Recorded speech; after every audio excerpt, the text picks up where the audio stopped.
Bonjour à tous et bienvenue sur ce webinaire sur les positions des banques sur le Forex pour la semaine du 10 octobre 2016, présenté par professeurforex.com pour DailyFX et FXCM. On va commencer par, je vais commencer par vous demander si vous avez correctement le retour d'image et le retour de son également.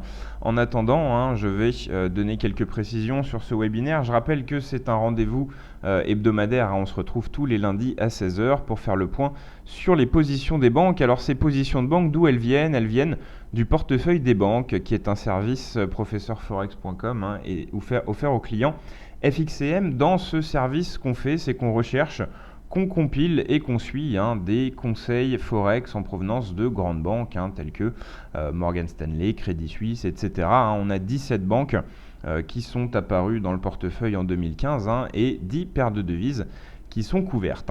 Donc avec 17 banques et 10 paires de devises, ce qu'il faut savoir, c'est qu'il y a parfois des positions contraires, forcément. Une banque peut conseiller l'achat sur une paire de devises et une autre banque conseiller la vente. Donc forcément, on ne peut pas voir ce portefeuille des banques comme un service de signaux de trading. C'est quelque chose sur lequel on doit faire un travail de sélection. On doit choisir les positions qu'on suit. Alors les choisir comment? On peut se baser sur l'historique des performances. On a développé un outil d'analyse de l'historique intéressant, avec notamment les classements des meilleures banques par paire de devises, pour savoir si on n'aurait pas des banques qui brilleraient particulièrement sur certaines banques, ou au contraire qui seraient particulièrement pas performantes sur d'autres. Donc voilà. La première option pour choisir les positions qu'on suit, c'est se baser sur l'historique des performances. La deuxième solution, c'est tout simplement faire confiance à sa propre analyse, c'est-à-dire quand on a un conseil d'une banque, on le pointe sur le graphique et on voit et on essaye de voir quels sont les éléments d'analyse derrière ce conseil, et surtout voir si on est d'accord. C'est l'exercice auquel on se prête tous les lundis après-midi au cours de ce webinaire. Et donc le troisième moyen de se servir de ces positions de banque, c'est de répliquer le portefeuille réel que notre équipe gère. Cet exercice de sélection, c'est un exercice auquel se prête notre équipe au travers d'un portefeuille réel dont vous pouvez bien sûr suivre les positions lorsque vous êtes membre du portefeuille des banques. Voilà pour la présentation du sujet de ce webinaire. Je vous propose de rentrer tout de suite dans le vif du sujet. Avec le portefeuille total tel qu'il est actuellement, avec tout d'abord les positions en cours. Alors j'en profite aussi pour préciser que ce portefeuille des banques se décompose en deux parties. D'un côté les positions en cours et de l'autre côté les positions en attente. Il faut savoir que la quasi-totalité des positions ouvertes dans le portefeuille ont été précédemment des ordres limites. C'est intéressant parce que ça permet qu'il n'y ait pas de position qui soit ouverte comme ça, qui arrive comme un cheveu sur la soupe. On sait en général à quoi s'attendre avec les ordres limites. On a les seuils de déclenchement des banques et on sait quand on doit prendre position. Donc encore une fois, c'est facile à suivre. Et je rappelle aussi que l'horizon de temps travaillé est essentiellement swing trading moyen terme. C'est des positions gardées au minimum plusieurs jours, parfois plusieurs semaines, plus exceptionnellement plusieurs mois. Mais ce n'est pas du day trading ou du scalping, c'est de la gestion au minimum, swing trading sur le Forex avec ses positions de banque. Alors, qu'est-ce qu'on fait tous les lundis à 16 h? On passe en revue l'intégralité du portefeuille et on pointe sur les graphiques les positions qui sont antérieures à notre dernier rendez-vous. La semaine dernière, nous étions le 3 octobre. On va donc étudier plus en détail toutes les positions qui sont postérieures au 3 octobre. Sur l'euro-dollar, on voit qu'on n'a pas grand-chose de nouveau. On n'a pas grand-chose. Alors on me demande si toutes les positions que donnent les banques sont répliquées en réel. Non, je l'expliquais, nous de notre côté on gère ce qu'on appelle le portefeuille de l'équipe. C'est tout simplement un portefeuille qui se base sur une sélection de conseils de banque. Je rappelle que le principe de ce portefeuille des banques, c'est plus une source d'idées de trading qu'un service de signaux de trading, c'est-à-dire qu'il y a des choix à faire. Donc non, on n'a pas de portefeuille réel sur lequel on passe toutes les positions des banques, mais on se prête au même exercice que nos clients, à savoir gérer un portefeuille réel qui se base sur une sélection de ces conseils. Donc alors, je continue ma revue du portefeuille. Sur euro-dollar, rien de nouveau. Sur GBP/USD, on a une nouvelle position. Pour ceux qui sont des habitués de ce rendez-vous hebdomadaire, hein, vous vous rappelez sans doute qu'on avait deux positions vendeuses qu'on avait appelées des positions post-Brexit, hein, de long terme. Finalement, elles ont pas été tant de long terme que ça, hein, vu que les mouvements de GBP/USD la semaine dernière, hein, la forte chute où on a frôlé les 1,19, hein, a permis aux positions d'atteindre leurs objectifs, et on le verra à la fin du webinaire avec donc une forte performance, hein, pour le total du portefeuille des banques sur la semaine dernière.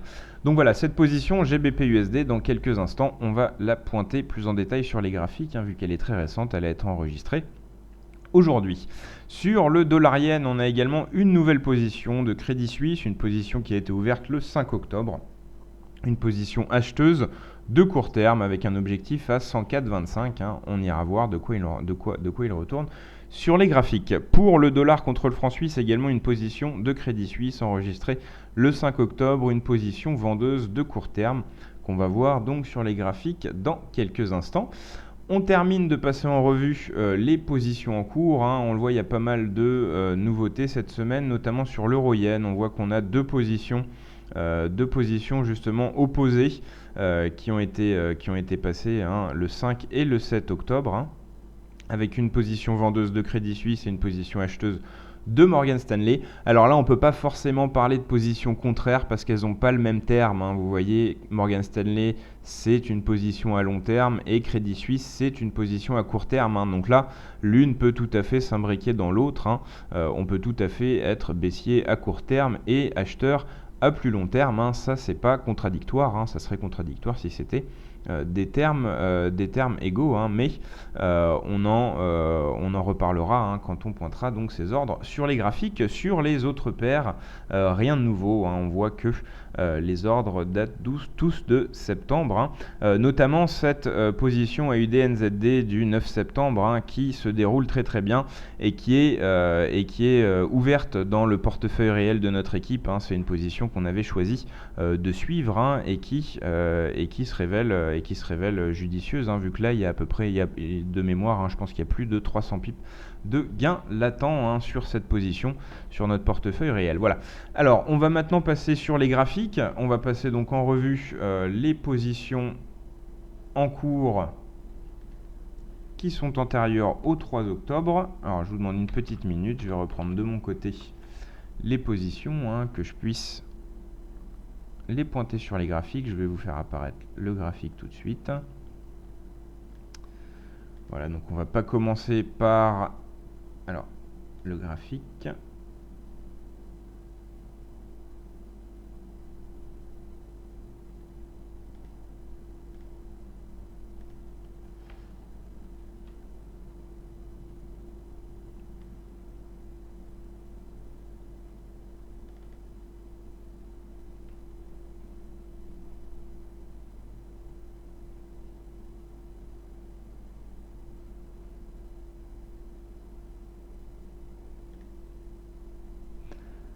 Alors, une petite minute, hein, je vais redémarrer la plateforme.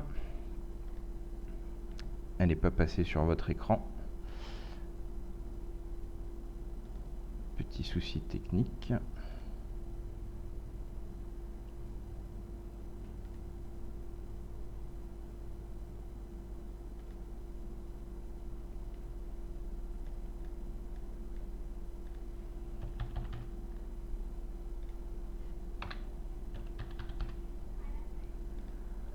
Voilà.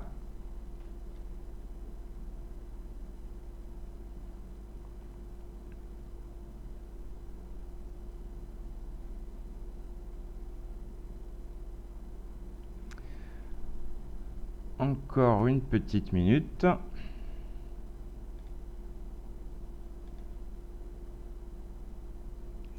Voilà. On a récupéré nos graphiques. Alors, donc la première position que nous avions à passer en revue, hein, c'était GBP/USD, une position qui a été enregistrée dans le portefeuille aujourd'hui. Alors là, on est en données M5, on va plutôt passer en données horaires. Voilà. Alors, donc on voit la forte chute de la semaine dernière, mais c'est pas de ça dont on va parler, vu que justement la position a été ouverte aujourd'hui. Donc au cours d'entrée de 1,2414, je rappelle, position vendeuse.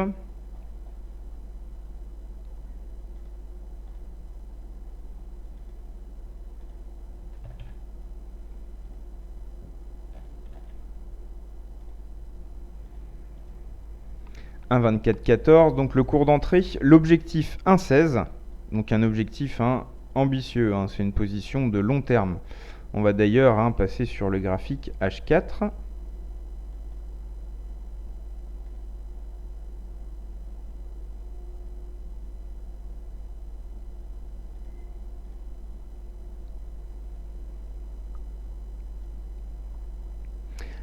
Alors sur AUD-USD, on me demande, je regarde un peu les questions en même temps, sur AUD-USD, il n'y a pas eu récemment beaucoup de positions. Alors, il y a une personne qui me parle de problème de son, si c'est général, j'espère que d'autres personnes se seraient manifestées. On me demande également si ce service est payant. Oui, ce service est payant, mais on peut le tester gratuitement pendant une semaine, sans engagement, sans carte bleue, et surtout, il est offert gratuitement pendant un an pour l'ouverture d'un compte FXCM. Alors, revenons-en à notre position, avec donc cet objectif ambitieux à 1,16, on va même passer en données journalières.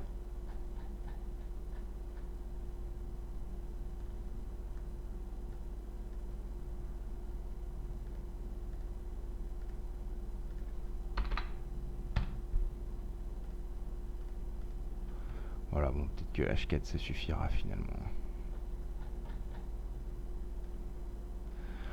Voilà, 1,16 l'objectif, le stop 1,2750.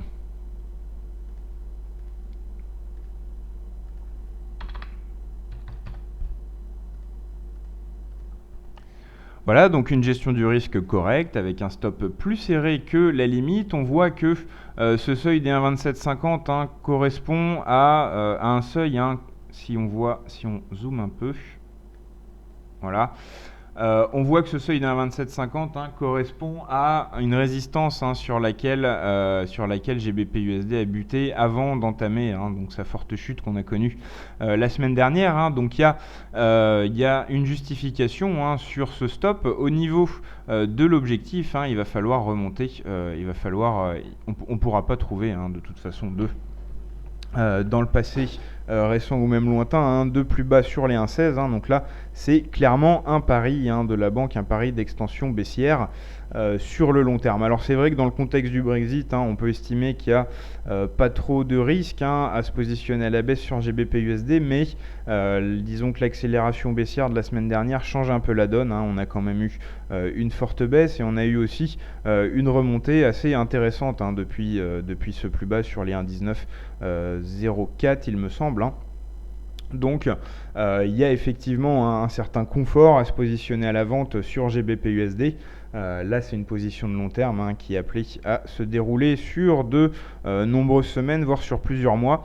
Le point positif, c'est que elle est déjà gagnante. Je rappelle que la vente a été prise sur 24,14. Actuellement, on est sur les 23,62. Donc une position qui, pour l'instant, affiche des gains latents. Pas grand-chose de plus à dire sur cette position de long terme, avec des seuils très éloignés, que ce soit le stop ou l'objectif. La deuxième position que nous avions à passer en revue, c'est concerné dollar-yen. Dollar-yen avec une nouvelle position de Crédit Suisse, une position acheteuse de court terme, avec un cours d'entrée à 102,90. Donc ça a été enregistré le 5. Je le rappelle, le 5, c'était mercredi dernier.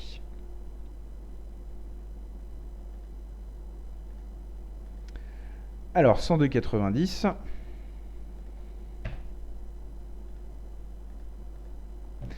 Alors là, tout de suite, ce qu'on peut voir, c'est que la banque a eu du nez en choisissant ce seuil des 102,90. Alors, on va pointer le moment où elle a pris position. Voilà, à peu près par là. Donc là, le seuil des 102,90, donc achat ici, là, dans cette zone.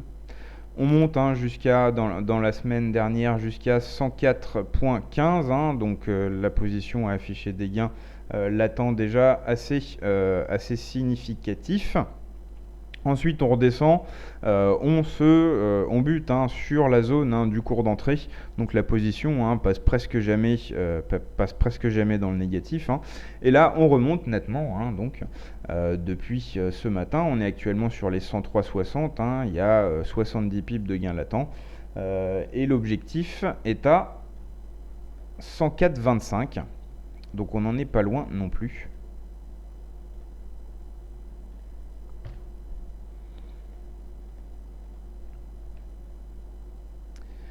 Voilà, alors on voit que c'était pas loin la semaine dernière, on était à moins de 10 pips de toucher l'objectif, donc on peut se dire qu'on aurait peut-être pu faire une fermeture anticipée, vu que les gains étaient déjà intéressants, mais la banque l'a pas décidé. Donc nous on a laissé le conseil comme ça, et donc là toujours gagnante. Là c'est effectivement bien parti. En tout cas on peut pas dire que ça soit mal parti pour toucher l'objectif. Peut-être qu'il va falloir qu'on s'y reprenne à plusieurs fois avant que ça soit touché, mais là pour l'instant on a des gains de 70 pips qui sécurisent la position quoi qu'il en soit. Voilà pour ce conseil de l'Arienne. Alors je note quand même le stop. Le stop c'était 102,62. Là, on a fait plus de la moitié du chemin vers l'objectif, donc forcément, on peut considérer qu'il est trop tard pour suivre la position. Il aurait fallu la recevoir quand on l'a publié mercredi dernier. Voilà le stop. Donc le stop qui se basait sans doute sur ce sommet-là. Je rappelle que la position a été prise ici. Donc le choix des 102,62 en tant que stop se basait sûrement sur ces pics-là. On voit il y a des points de contact assez nets avec ce seuil. L'objectif des 104,25, voilà, on trouve aussi une justification graphique avec les sommets du début du mois de septembre. Voilà donc pour ce conseil de l'Arienne, conseil acheteur qui est en train de se réaliser, mais qu'il est sûrement trop tard pour suivre. On passe maintenant au dollar contre le franc suisse, avec une position vendeuse de Crédit Suisse toujours, ouverte au cours de 97,98, toujours mercredi dernier.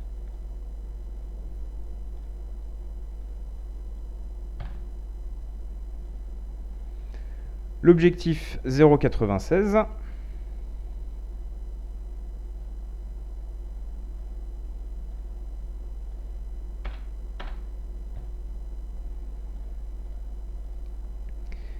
Et le stop 98,42.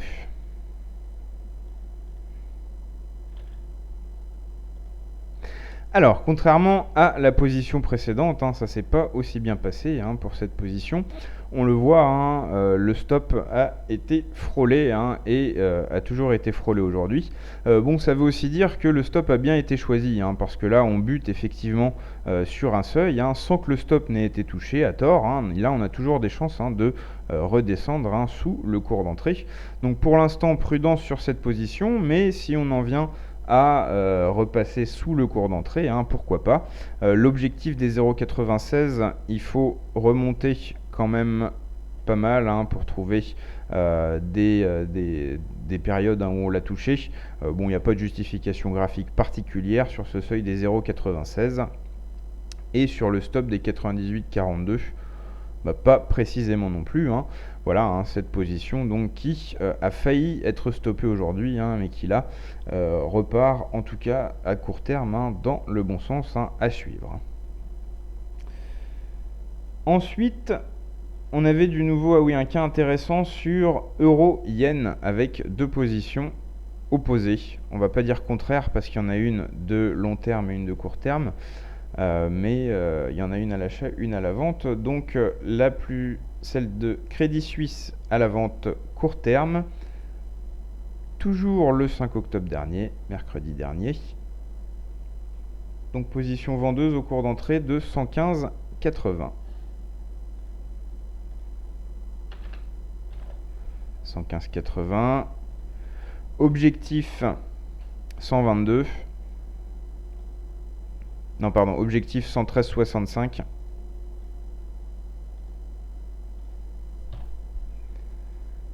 Et stop 112.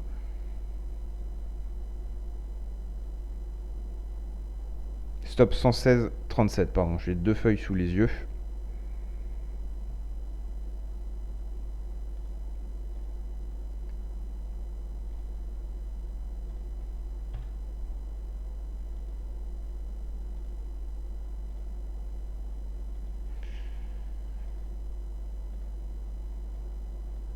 Alors, j'ai ma ligne qui apparaît pas.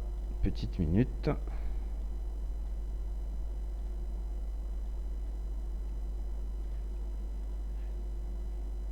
Bon, un petit souci sur... Bon, alors 116,37, on est...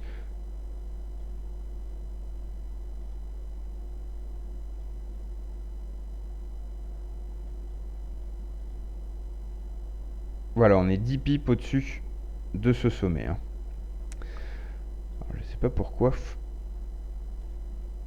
Changer de graphique et revenir.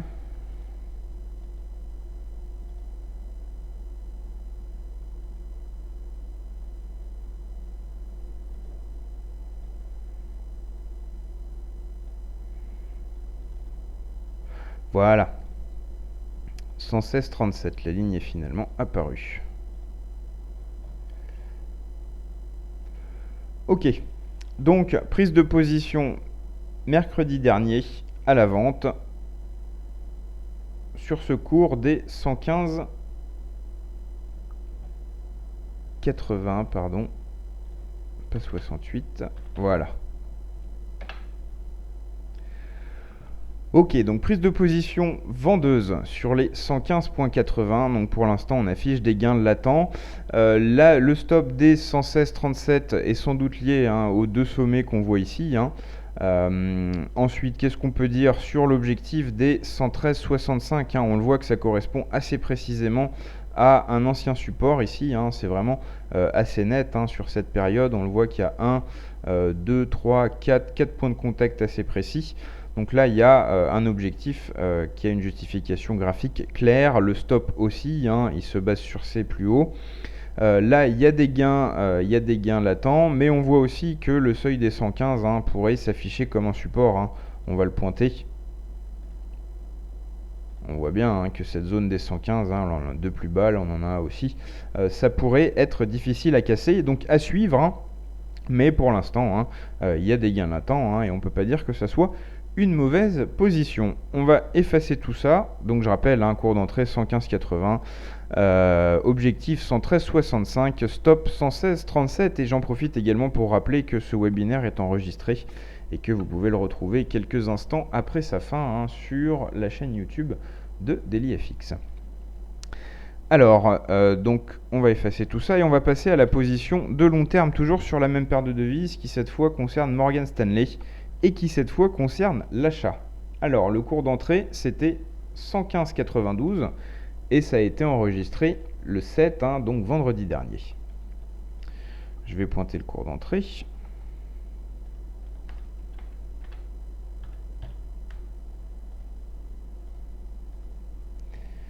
Voilà. L'objectif c'est 122.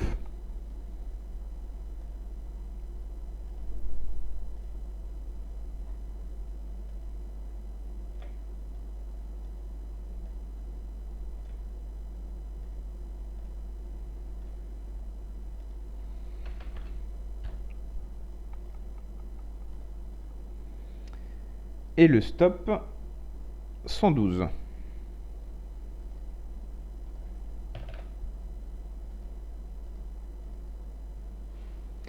Voilà.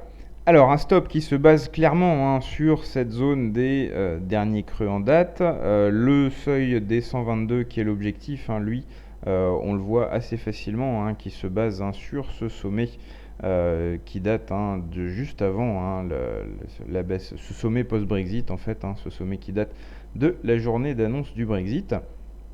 Donc sur les 122. Que dire d'autre sur cette position? Donc les seuils sont bien justifiés. Là pour l'instant, il y a des pertes latentes, mais c'est une position de long terme avec un stop et un objectif très éloigné. Donc pour l'instant, pas de quoi s'inquiéter. Voilà pour cette position euro-yen, hein, qui est donc, hein, je le rappelle, hein, pas forcément contraire à la position acheteuse précédente, hein, vu qu'on travaille sur des horizons de temps qui sont radicalement différents. Voilà pour les positions en cours. On va maintenant passer en revue les positions en attente. Je crois pas qu'il y en ait de nombreuses qui soient nouvelles. Ah si, quand même 3. On a un ordre limite de vente sur GBP USD. Un ordre limite de vente sur AUD-USD. On me demandait s'il y avait de l'AUD-USD. On va pouvoir donc en parler un petit peu. Et enfin, un ordre limite d'achat sur Euro-GBP. On va tout de suite donc repasser sur les graphiques pour pointer ces conseils et on terminera ensuite par les performances du portefeuille des banques sur la semaine dernière. Alors, on repasse sur GBP-USD.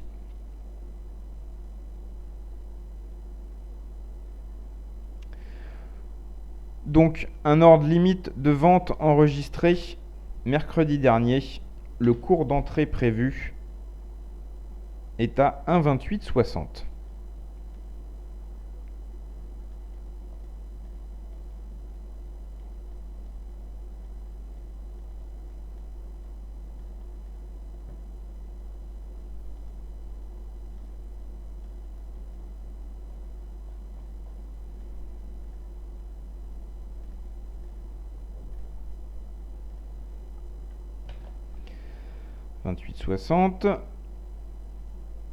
L'objectif sera 1,2535.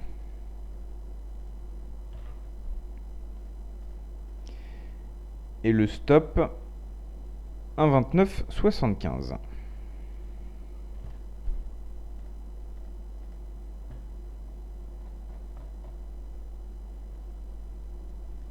Voilà.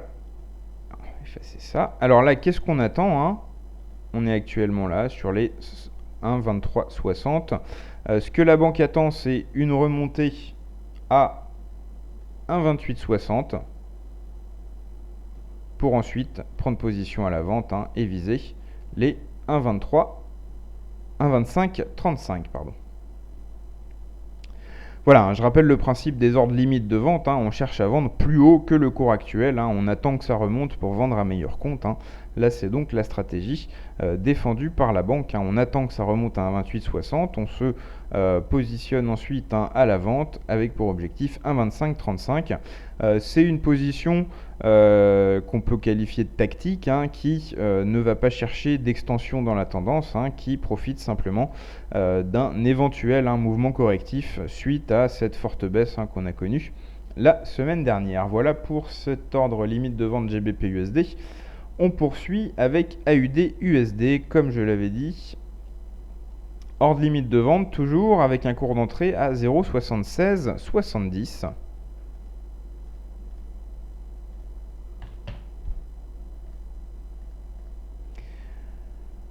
L'objectif 75,35.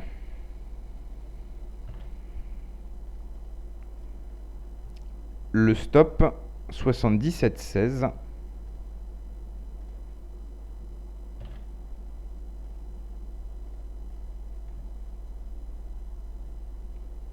Voilà, donc là c'est pareil, hein, on attend que ça remonte à 76,70, hein, pour se positionner à la vente, hein, en visant les 75,35. C'est tout simplement, hein, jouer le range, hein.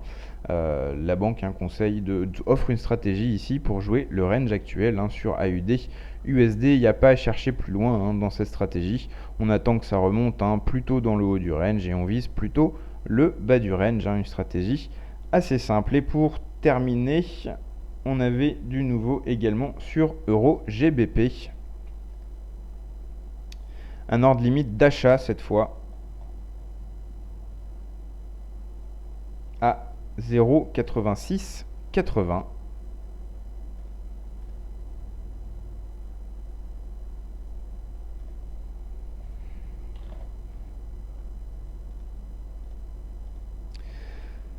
Donc 0,8680.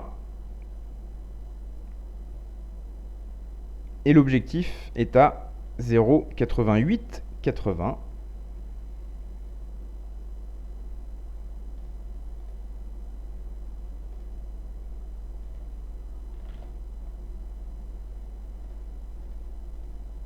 Et le stop 86,30.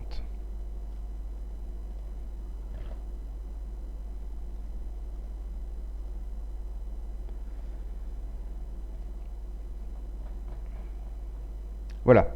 Donc là, ordre limite d'achat, donc c'est l'inverse, on attend que ça baisse jusqu'à 86,80 pour ensuite acheter avec pour objectif 88,80. Donc là, le moins qu'on puisse dire, c'est qu'il y a du chemin à faire pour descendre jusqu'au 86,80, jusqu'au cours d'entrée. C'est des centaines de pips qu'il faut perdre avant que cet ordre se déclenche.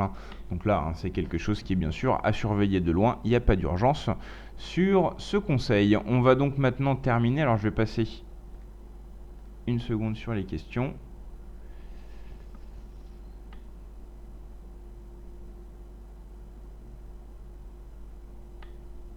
Alors, on me demande plusieurs choses. On me demande s'il y a la liste des banques qui interviennent sur le portefeuille des banques. Je ne l'ai pas sous les yeux, mais si vous vous inscrivez à l'offre d'essai, vous la recevrez par email à un moment, la liste des banques. On envoie plusieurs précisions par email après l'offre d'essai. La liste des banques, les performances de l'année dernière, etc. Donc si vous vous inscrivez, ça fera partie des informations qui vous seront transmises. On me demande également si les banques nous contactent pour nous envoyer les positions. Non, pas du tout. C'est un travail de recherche qu'on fait. Toutes les banques publient des conseils. Tous les services de recherche économique et technique des banques publient des conseils. Toutes les banques ont des dizaines d'analystes qui ont pour travail d'écrire des analyses et puis de donner des conseils à destination de clients particuliers ou institutionnels. C'est des informations plus ou moins publiques. Nous, notre travail, c'est surtout de les trouver, ces informations, de les compiler et de vous les transmettre de façon facilement exploitable sous la forme de tableaux avec des mises à jour sans que vous ayez vous-même à perdre des dizaines d'heures à rechercher tous les conseils qu'on peut trouver de la part de banques. On me demande si on a une idée des stocks investis sur chacune des positions. Alors là, je fais une précision. Le portefeuille des banques, c'est pas destiné à se dire telle banque va acheter telle devise, donc ça va faire bouger les cours, donc on va essayer de la suivre. Pas du tout ça. C'est d'ailleurs pas forcément des positions prises par les banques. Ça peut être tout simplement des conseils envoyés à leurs clients. Donc l'idée, c'est plutôt d'avoir une source d'idées de trading, une source des sources d'idées en swing et moyen terme. C'est ça surtout l'objectif. Les banques, leur spécialité, c'est de travailler ces horizons de temps. Donc on se repose sur leur expertise là-dessus pour proposer justement cette source de conseils swing moyen terme, ce qui est assez rare sur le forex. Généralement, c'est plus le day trading et le scalping qui sont pratiqués. Donc voilà pour répondre à quelques questions. On va maintenant passer aux performances de la semaine précédente. Comme je vous l'ai dit, pas mal de gains enregistrés sur GBP/USD. On avait deux positions avec des objectifs très éloignés qui dataient de juste après le Brexit, donc avec des gains de 2606 pips sur les deux positions clôturées la semaine dernière dans le portefeuille. Euro-GBP aussi, bien sûr, c'est aussi une paire qui a beaucoup bougé suite au mouvement du GBP. Il y a eu 515 pips d'encaissés sur la semaine dernière, donc au total 2832 pips encaissés sur la semaine dernière, ce qui permet de faire passer la performance annuelle 2016 du portefeuille des banques totales positive. Elle était avant cette semaine négative. Je rappelle que ce portefeuille des banques, on doit travailler dessus. Ça ne veut pas dire grand-chose en fait, la performance totale de ce portefeuille, vu qu'il y a des positions contraires, 17 banques qui interviennent, 10 paires de devises. Ce qui compte, c'est ce qu'on en fait. D'ailleurs, le portefeuille réel géré par notre équipe, lui, ça fait un moment qu'il a déjà plus de 1000 pips de gains depuis le début de l'année. Et là, comme je vous le disais, il y a 5 à 600 pips de gains latents. Donc voilà à quoi il faut s'intéresser, à ce qu'on peut faire de ce réservoir d'idées de trading sur des horizons de temps qui sont en général pas travaillés. Voilà pour le mot de la fin. Alors j'en profite quand même pour vous donner quelques précisions. Je vous l'ai dit déjà, mais vous pouvez tester gratuitement ce service. Il y a un espace membre, des alertes plusieurs fois par jour, etc. hein. Ça ne se limite pas au tableau que je vous montre. Donc je vous invite à aller voir gratuitement par vous-même de quoi ça a l'air. Et je rappelle aussi que ce rendez-vous auquel vous venez d'assister, c'est un rendez-vous hebdomadaire. On se retrouve donc tous les lundis à 16h pour faire le point sur les positions des banques. Et je rappelle également que c'est un service qui est offert pour les ouvertures de compte FXCM. Voilà. Alors, on me demande si j'ai une idée de la durée moyenne des positions. Est-ce en jours, semaines ou en mois? Les trois. On a 3 horizons de temps travaillés. On attribue les horizons de temps dans le portefeuille des banques. On a court, moyen ou long terme. En général, on peut dire que court terme, c'est quelques jours. Moyen, c'est un peu plus, voire quelques semaines. Et long terme, c'est vraiment quelques semaines, voire quelques mois. Je me rappelle que l'année dernière, il y a une position euro-dollar qui a terminé sur plus de 900 pips de gain, qui a été tenue, je crois, 3 ou 4 mois. Donc, c'est effectivement ces horizons qui sont travaillés. Alors, bien sûr, exceptionnellement, ça arrive qu'il y ait beaucoup de volatilité et qu'une position ouverte un jour touche son objectif ou son stop le lendemain.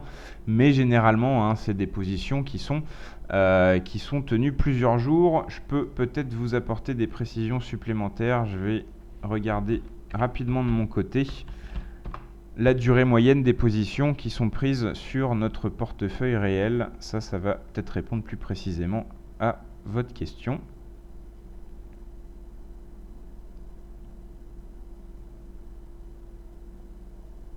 Alors, la durée moyenne des positions sur le portefeuille réel, c'est 3 jours. Voilà, sur le portefeuille réel donc qu'on gère et qui se base sur le portefeuille des banques, la durée moyenne des trades, c'est 3 jours. Donc voilà, ça vous donne une idée.